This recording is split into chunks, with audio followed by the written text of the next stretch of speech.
तो आज मैं आपके साथ जो नाश्ता जो पराठा शेयर करने लगी हूँ वो आपको अंडा पराठा, पिज़्ज़ा और आलू पराठा दोनों का ही जायका देगा। 5 मिनट में बनने वाला ये नाश्ता इतना जायकेदार होता है, आप एक दफ़ा इसको ट्राई करें। आपके किचन में सुबह-सुबह रोज़ बच्चों की फ़रमाइश होगी। तो बिना टाइम वेस्ट किए वीडियो शुरू करते हैं। लेकिन वीडियो शुरू करने से पहले यहाँ पर आपसे एक छोटी सी रिक्वेस्ट है कि चैनल पे न्यू है तो प्लीज़ चैनल को जल्दी से सब्सक्राइब कर दें और बेल आइकॉन को प्रेस कर दें ताकि मेरी डेली की वीडियो आप तक पहुँच सके। बिस्मिल्लाहिर्रहमानिर्रहीम। ये नाश्ता बनाने के लिए यहाँ पर मैंने 2 अदद अंडे लिए हैं और इसमें मैं हाफ़ प्याली दूध शामिल करूँगी। रूम टेम्परेचर पे दूध था तो हाफ़ प्याली दूध शामिल करूँगी। बहुत ही अच्छे तरीके से एक दफ़ा इसको मिक्स कर लेती हूँ। तो अच्छे तरीके से मिक्स करने के बाद यहाँ पर मैंने एक छोटा सा प्याज लिया था। प्याज को मैंने बारीक बारीक इस तरीके से कट कर लिया था। तो प्याज शामिल करूँगी, साथ ही मैं इसमें एक टमाटर शामिल करूँगी जिसको मैंने बारीक बारीक कटिंग कर ली। तो साथ ही मैं इसके 1 से 2 अदद हरी मिर्च शामिल करूँगी। अब मसालों की बारी आती है। 1 टीस्पून मैं इसमें कुटी हुई लाल मिर्च शामिल करूँगी, 1 टीस्पून नमक शामिल करूँगी, 1 टीस्पून मैं इसमें धनिया पाउडर शामिल करूँगी और बहुत ही अच्छे तरीके से मिक्स कर लूँगी। अभी यहाँ पर हमने फ़िलहाल इतने ही मसाले शामिल करने हैं, तो बहुत ही अच्छे तरीके से एक दफ़ा इनको मिक्स कर लेती हूँ। तो लीजिए जी, बहुत ही अच्छे तरीके से मिक्स करने के बाद यहाँ पर मैंने एक आलू लिया था जिसको मैंने कद्दूकश कर लिया था। तो इसमें मैं आलू शामिल करूँगी और आलू शामिल करने के बाद मैं इसको बहुत ही अच्छे तरीके से मिक्स कर लेती हूँ और मिक्स करने के बाद हमारा बहुत ही खूबसूरत सा बैटर जो है वो तैयार हो गया है। तो अब हम इसको साइड पे रखते हैं और यहाँ पर मैंने इस तरीके से 2 पेड़े बना लिए हैं। मैंने बहुत ही अच्छे तरीके से 1 घंटा पहले डो को तैयार करके रख दिया था। तो आटा गूँथने के बाद मैंने इसको 1 घंटा स्टे दिया था। तो इसके मैंने यहाँ पर 2 अदद पेड़े बना लिए हैं और एक पेड़ा उठाऊँगी मैं इसकी एक गोल सी रोटी बना लूँगी। तो नीचे हल्का सा आटा लगाऊँगी। आटा लगाने के बाद खुश्क आटा लगाने के बाद इसको मैं बेल लेती हूँ। तो साइड को चेंज करते हुए मैं इसको जल्दी से बेल लेती हूँ। दूसरी रोटी भी मैं बिल्कुल इसी तरीके से बेल लूँगी। दोनों रोटियाँ जो हैं वो मैं बिल्कुल इसी तरीके से बेल लूँगी। तो रोटी को हमने पतला बेलना है, बहुत ज़्यादा मोटा नहीं बेलना। तो लीजिए जी, रोटी को हमने बेल लिया है। दूसरी साइड पे जो पैन था वो गर्म हो गया है, तो उसके ऊपर मैं रोटी को इस तरीके से पलटा दूँगी। तो एक साइड से जैसे ही रोटी बहुत ही अच्छे तरीके से पक जाए तो अब हम इसकी साइड को चेंज करेंगे।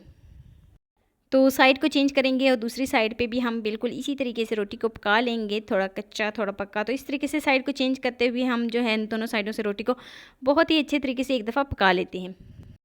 तो लीजिए जी, रोटी जो है वो थोड़ी बहुत पक चुकी है, ना ही बहुत ज़्यादा कच्ची है और ना ही पकी हुई है। तो अब हम इसके ऊपर घी शामिल करेंगे। जैसे ही हम इसके ऊपर घी शामिल करेंगे तो हम इसकी साइड को चेंज करेंगे और घी लगा के दोनों साइडों से बहुत ही अच्छे तरीके से रोटी को पका लेंगे। उलट-पुलट करते हुए दोनों साइडों से हमने बहुत ही अच्छे तरीके से रोटी को जो है पका लिया है। तो फिर से साइड को चेंज करेंगे और हमारी दोनों साइडों से बहुत ही अच्छे तरीके से रोटी जो है वो पक गई है। तो अब हम इसको एक अलग बर्तन में निकाल लेते हैं। तो दूसरी रोटी को भी मैं बिल्कुल इसी तरीके से बना लेती हूँ।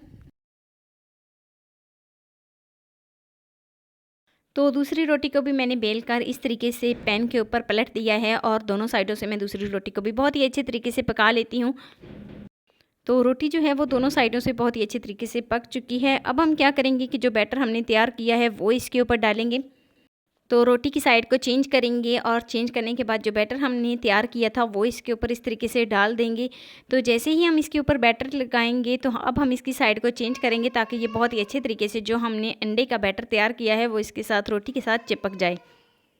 तो बहुत ही अच्छे तरीके से रोटी के साथ जो हमने बैटर तैयार किया था वो चिपक गया है। अब हमने जो दूसरा पराठा बना के रखा था वो इसके ऊपर इस तरीके से लगाएंगे और लगाने के बाद हल्का सा ऊपर से प्रेस करेंगे और प्रेस करने के बाद हमारी मज़ेदार सा जो नाश्ता है वो बनकर तैयार हो गया है।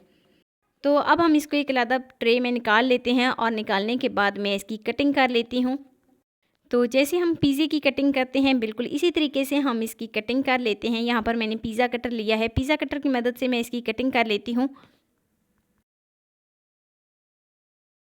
तो एक साइड से कटिंग हो जाने के बाद दूसरी साइड पे भी मैं बिल्कुल इसी तरीके से इसकी कटिंग कर लेती हूँ। तो लीजिए जी, आलू पराठा या अंडा पराठा या पिज़्ज़ा बनकर तैयार हो गया है। बहुत ही आसान तरीके से मैंने आपके साथ अंडा पराठा या आलू पराठे की रेसिपी शेयर की है। तो ये पराठा जितना ज़्यादा खाने में आसान है उससे कई गुना ज़्यादा बनाने में आसान है। तो देखा, इसको बहुत ज़्यादा टाइम नहीं लगा, बिल्कुल 5 मिनट में हमने ये पराठा तैयार किया है। तो यहाँ पर मैं रखती हूँ केचप और केचप के साथ इसको सर्व कर लेती हूँ। प्याज की कटिंग करके बारीक बारीक मैंने इसके ऊपर प्याज रखे हैं और ये है चीज़ की फ़ाइनल लुक। तो मैं उम्मीद करती हूँ कि मेरी आपको आज की वीडियो पसंद आई होगी। तो वीडियो आपको ज़रा सी भी अच्छी लगी हो तो लाइक कर देना। फर्स्ट टाइम है चैनल पे तो चैनल को लाजमी सब्सक्राइब कर देना और बेल आइकॉन को प्रेस कर देना ताकि मेरी डेली की वीडियो आप तक पहुंच सके। दोस्तों के साथ, रिश्तेदारों के साथ ज़्यादा से ज़्यादा शेयर करना और मुझे एक प्यारा सा खूबसूरत सा फीडबैक लाजमी देना कि मेरी आपको आज की वीडियो कैसी लगी। तो मिलते हैं नेक्स्ट वीडियो में एक नई मज़ेदार सी रेसिपी के साथ। अपना बहुत सारा ख्याल रखना, अपने से ज़्यादा दूसरों का। अल्लाह हाफिज़।